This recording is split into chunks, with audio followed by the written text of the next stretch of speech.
তো ভালো মানুষ, নামাজ পড়ি, রোজা রাখি, তাওহীদে বিশ্বাস করি, আল্লাহতে বিশ্বাস করি, আমি কাফের না, আমি বেদাতি না, আমি কবর পূজারি না, আমি সুদ ঘুষ খাই না, হ্যাঁ তাহাজ্জুদে নামাজ পড়ি, আমার উপরও কেন কষ্ট আসবে? আল্লাহ আপনি কই? আমার উপরে কেন এই বালা মুসিবত? আর জায়গা পাইছিল না আসার? এই ধরনের জিনিস কি আমাদের মনে আসে? নাউজুবিল্লাহ। এর একজন মুমিনের পক্ষ থেকে এটা হয় না, এটা হতে পারে না। কেন? ডে ফার্স্ট আমাদের পিতা আদম আলাইহিস সালামকে যখন সৃষ্টি করা হয়েছিল, সেদিন থেকে যে পরীক্ষা শুরু হয়েছে, এরপর থেকে কিয়ামত পর্যন্ত মানুষের জীবন যতদিন বাঁচবেন, মানুষ, প্রত্যেকটা মানুষ এন্ড শেষ মানুষটা পর্যন্ত, যতদিন এই পৃথিবী প্রথম সৃষ্টি থেকে শেষ পর্যন্ত কি এই পরীক্ষা থাকবেই, এই পরীক্ষা থাকবেই। আপনারা জানেন যে আদম আলাইহিস সালামকে যখন সৃষ্টি করা হলো, তিনি জান্নাতে ছিলেন।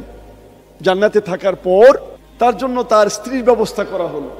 আমাদের মা হাওয়া আলাইহিস সালামকে আল্লাহ রাব্বুল আলামিন সৃষ্টি করলেন, বললেন যে তোমরা দুজনে জান্নাতে থাকো। কি বলা হলো? জান্নাতে থাকো। ওয়ালা তাকরাবা হাযিহিশ শাজারা। এত সুন্দর জিনিস জান্নাতে। আপনারা জানেন জান্নাতে কোনো কি নাই, আনলিমিটেড এভরিথিং, কোনো বাধা ধরার সিস্টেম নাই, ঠিক আছে না? জান্নাতে খুব যা মনে চায় তাই হোক, আল্লাহ রাব্বুল আলামিন দিবেন, করবেন। তো ওই দিন আল্লাহ রাব্বুল আলামিন বলে দিয়েছিলেন, লা তাকরাবা হাযিহিশ শাজারাতা ফাতাকুনা মিনাজ জালিমিন। তোমরা এই গাছটার আশপাশে যেও না, এই গাছটার কি না আশপাশে যেও না। কিন্তু এই যে পরীক্ষা, এই খেয়াল করে দেখেন, আমি বললাম না যে আদম সৃষ্টির পর থেকে আলাইহিসসালাম তাদের দুজনের উপরেই আমাদের আল্লাহ রাব্বুল আলামিনের কি শান্তি বর্ষিত হোক। তাদেরকে সৃষ্টি করার পর থেকেই কি এই যে পরীক্ষা শুরু হলো, সেখানে কেন বলে দিলেন যে এটা গাছটার আশপাশে যেও না? খেয়াল করে দেখেন, সিম্পল একটা গাছ বলা হলো এটার আশপাশে যেও না। কিন্তু শয়তান, আপনারা জানেন শয়তান এসে কি করলো? ওয়াসওয়াসা দিল, হুইসপারিং করলো, বললো যে না যাও, এই গাছটাই তোমার আসল জিনিস, শাজারাতুল খুলদ। এই গাছটার যদি ফল খাও তাইলে তুমি কি এটার মধ্যে চিরস্থায়ী হইতে পারবা। খেয়াল করে দেখেন, হ্যাঁ এই গাছটার কি ফল টল যদি খাও বা একটা কিছু করো, তাহলে পরে কি হবা? তুমি একবার পার্মানেন্টলি তুমি জান্নাতে থাকবা, তা না হলে কিন্তু তোমার ভাগায় দেওয়া হইতে পারে। এই যে দেখেন আল্লাহ বলছে, মানে আমরা কিন্তু খেয়াল করে দেখেন, আমাদের কাছে খুব কিউরিসিটি জাগে, আমাদের কাছে কি কোনো একটা বিষয় মানা করা হইলে, নিষেধ করা হইলে এটার প্রতি মানুষের কি জাগে? আকর্ষণ থাকে। আল্লাহ বলছেন লা তাকরাবা হাযিহিশ শাজারা, এটার আশপাশে যেও না। তারপরে কি করা হলো? আল্লাহ রাব্বুল আলামিন তাদেরকে কি দুনিয়াতে পাঠিয়ে দিলেন। এই যে শুরু হলো ওই দিন থেকে পরীক্ষা, এই পরীক্ষা শেষ হবে কবে? যেদিন পৃথিবীর মধ্যে একটা মানুষ থাকবে, সেদিন পর্যন্ত এই পরীক্ষা থাকবে।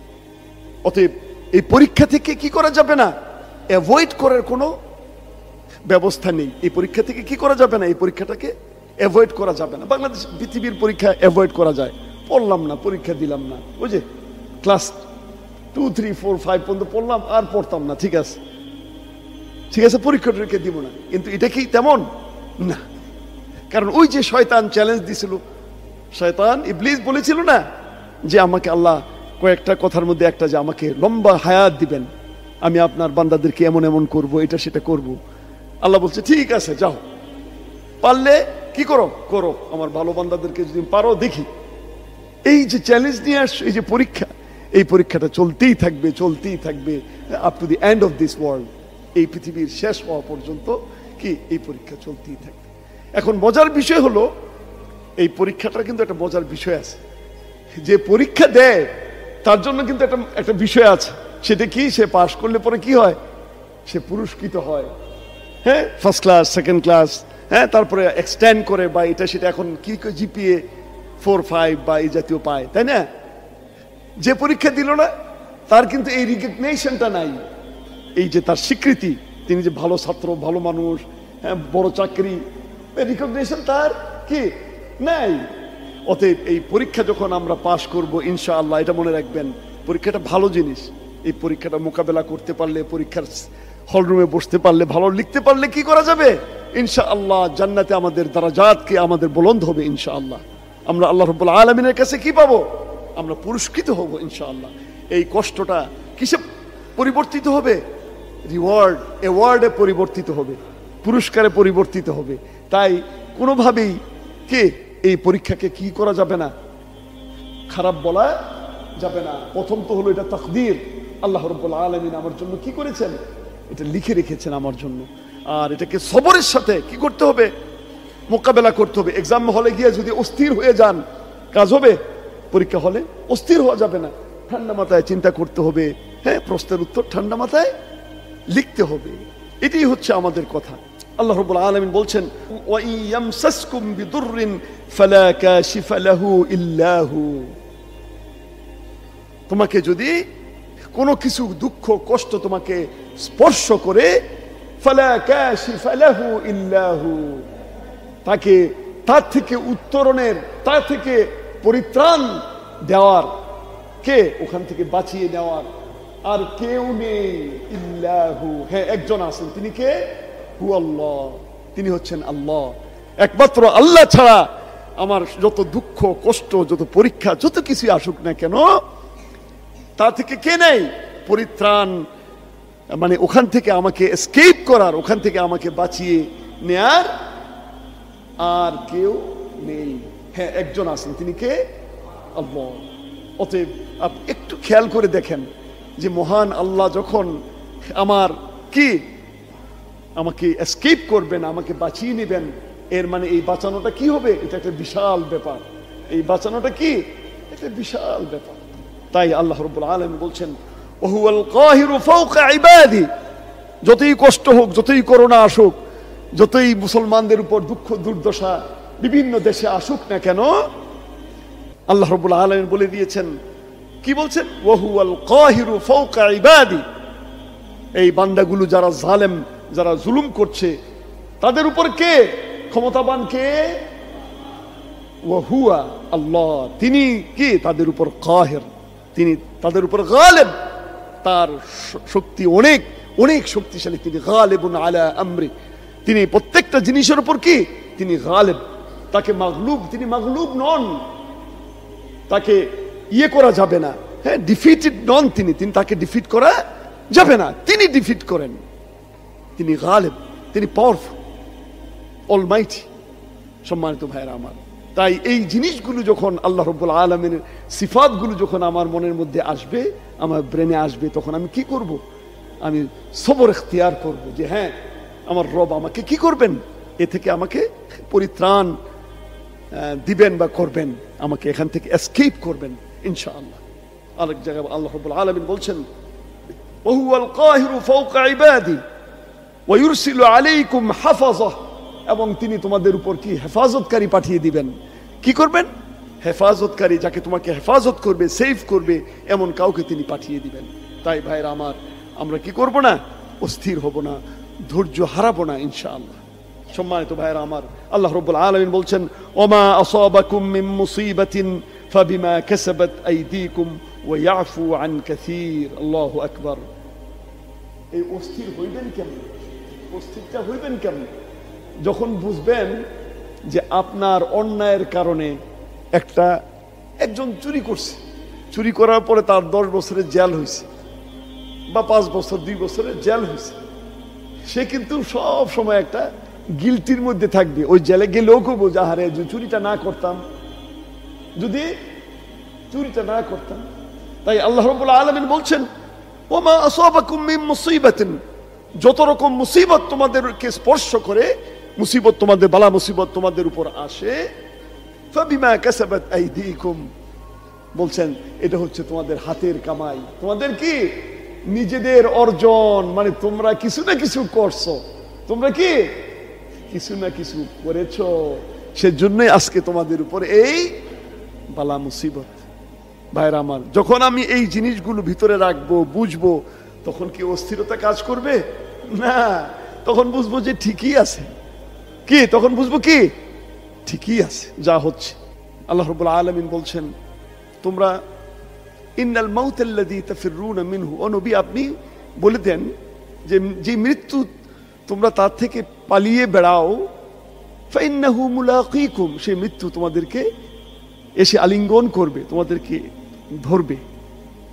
সুম্মা তুরাদ্দুনা ইলা আলিমিল গায়বি ওয়াশ শাহাদাহ, কারণ তোমরা তো পালিয়ে বেড়াচ্ছিলে, তোমাদেরকে কি করা হবে? তোমাদেরকে ফিরিয়ে নেওয়া হবে বাড়ি থেকে। কোনো বাচ্চারা পালায় টালায় যায় না, কোনো আব্বুর ভয়ে বিকাল বেলায় আবার ধরে নিয়ে আসা হয়, বাসা থেকে ধরে নিয়ে আসা আবার বাড়িতে নিয়ে আসা হয়। সুম্মা তুরাদ্দুন, তারপর তোমাদেরকে ফিরিয়ে আনা হবে ইলা আলিমিল গায়বি ওয়াশ শাহাদাহ। আলিমুল গায়ব ওয়াশ শাহাদা কে? আল্লাহ। মানে তোমাদেরকে আল্লাহর কাছে আবার ফিরিয়ে আনা হবে। ফায়ুনাব্বিউকুম বিমা কুনতুম তা'মালুন, তোমরা যে পালিয়ে বেড়াচ্ছিলে, তোমরা এটা সেটা করছিলে, তোমরা ভালো মন্দ যাই করছিলে, সেই বিষয়ে তোমাদেরকে কি করা হবে? জানিয়ে দেওয়া হবে। মানে আমল নামাটা তোমাদের সামনে এসে কি করা হবে? প্রকাশ করা হবে। সুবহানাল্লাহ।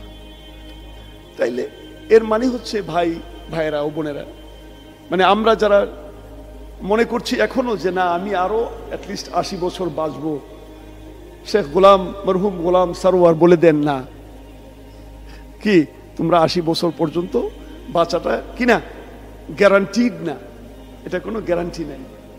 আমার বয়সও তোমরা ইন্তেকাল করতে পারো। তারপরে আরো ছোট ছোট ছেলে মেয়েরা যারা ইন্তেকাল করে তারাও আমাদেরকে বলে দিয়ে যায় যে 70-80 বছর 100 বছর বাঁচাটা কিনা গ্যারান্টি নেই। আমার বয়সে 10 বছর বয়সও, 15 বছর বয়সও, 20, 21, 22, 24, 25, 30 বছর বয়সও কি তুমি এই দুনিয়া থেকে চলে যেতে পারো। তাই ভাই ও বোনেরা আমার, প্রত্যেকটা মৃত্যু আমাদেরকে কি দিয়ে যায়? একটা সবক, একটা লেসন, একটা খবর আমাদের জন্য রেখে যায় যে তোমরা কি হও, প্রস্তুত হও। আসুন আমরা আল্লাহ রাব্বুল আলামিনের কাছে দোয়া করি যে আল্লাহ রাব্বুল আলামিন আমাদেরকে তার প্রিয় বান্দা হিসেবে তার কাছে আবার ফিরিয়ে নিয়ে যান। সুম্মা তুরাদ্দুনা ইলা আলিমিল গায়বি ওয়াশ শাহাদাতি ফায়ুনাব্বিউকুম বিমা কুনতুম তা'মালুন।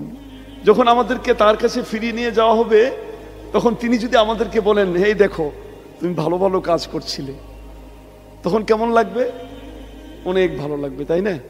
তাই আমরা যেন এমনটাই যেন হয়, হ্যাঁ। কিন্তু সেদিন যেন আল্লাহ আমাদেরকে না বলেন যে তুমি ওখানে দুষ্টুমি করছিলে, হ্যাঁ, অন্যকে হত্যা করছিলে, অন্যের সাথে তুমি কি খারাপ ব্যবহার করছিলে, অন্যের মাল অন্যায়ভাবে, হ্যাঁ, কুক্ষিগত করছিলে, এবং যেন আল্লাহ রাব্বুল আলামিন সেদিন না বলেন। কারণ ওই দিন এগুলি যদি বলে ফেলেন তাইলে ওখান থেকে কি বাঁচার বা এর থেকে উপায়ের কোনো কি নেই, কোনো ব্যবস্থা নেই। যেমন এখন কিন্তু আমাদের জন্য তওবার ব্যবস্থা রাখা হয়েছে, আল্লাহর কাছে ফিরে যাওয়ার, ফিরে গিয়ে ভালো কাজ করার ব্যবস্থা রাখা হয়েছে।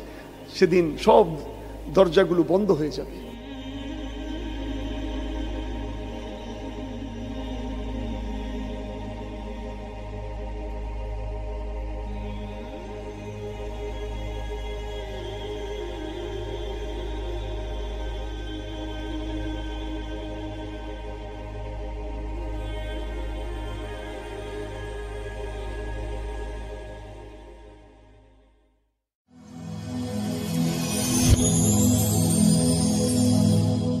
Rose TV 24.